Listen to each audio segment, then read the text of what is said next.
All right, let's talk about something huge today, finance transformation. And right off the bat, let's get one thing straight. This is not just another tech project. We're talking about a really fundamental strategic shift. It's about turning your finance team from what's often seen as a cost center into a powerful engine for growth. So the big question is, how do you actually pull that off? Well, that's exactly what we're going to break down. So here's our game plan. First, we're going to look at why you even need to change in the first place. Then we'll get into the what, defining your vision and building a solid roadmap. After that, we'll dive into the 4 essential pillars you need to actually execute this whole thing.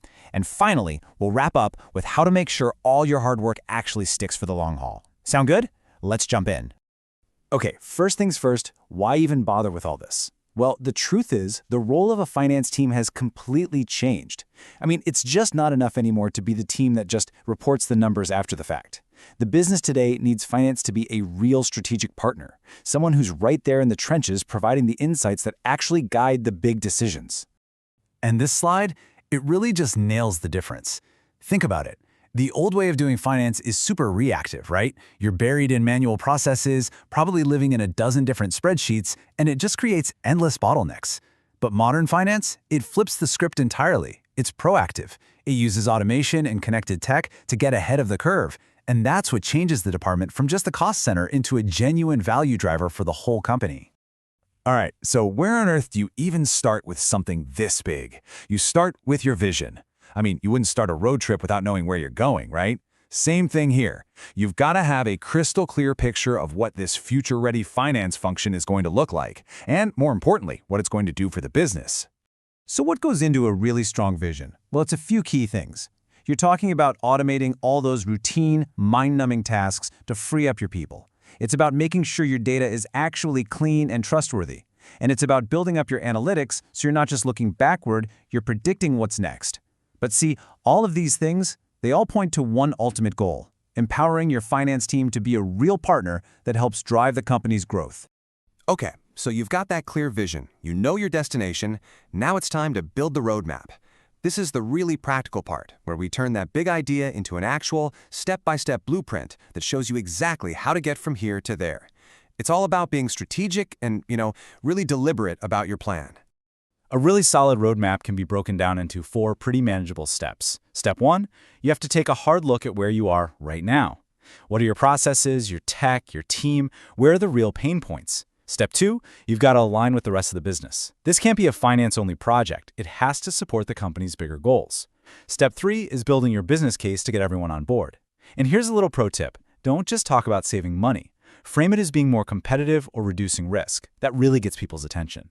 And finally, step 4, you develop that phase plan with clear steps, clear deadlines, and you know exactly who's responsible for what.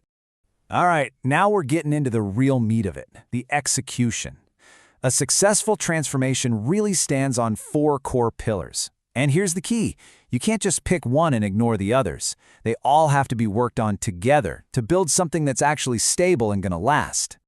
Pillar number 1 is technology. This is really the engine that makes everything else possible. We're talking about modernizing your systems, things like a cloud ERP, which is basically a single source of truth for all your financial data.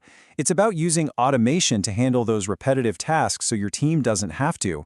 The whole point here is to slash the manual work and get a live, real-time view of how the business is actually doing. Next up, pillar 2, data. And this one is absolutely critical because your shiny new technology is completely useless without good data. You know the saying, garbage in, garbage out? It's 100% true here. You have to establish strong data governance. That's what makes sure your data is accurate, reliable, and consistent. It is the absolute foundation for providing insights that people can actually trust and make decisions on. Pillar number 3 is all about process. Think about it. You can't just buy a fancy new car and expect it to work well on a bumpy old dirt road. You can't just drop new tech on top of broken, inefficient processes. You have to actually redesign how work gets done, your core processes, to get rid of the bottlenecks and standardize things. That's how you get the real value out of your new tools. And that brings us to our 4th and final pillar, and it might be the most important one: people. Your tech and your processes, they mean nothing if your team doesn't have the right skills to use them.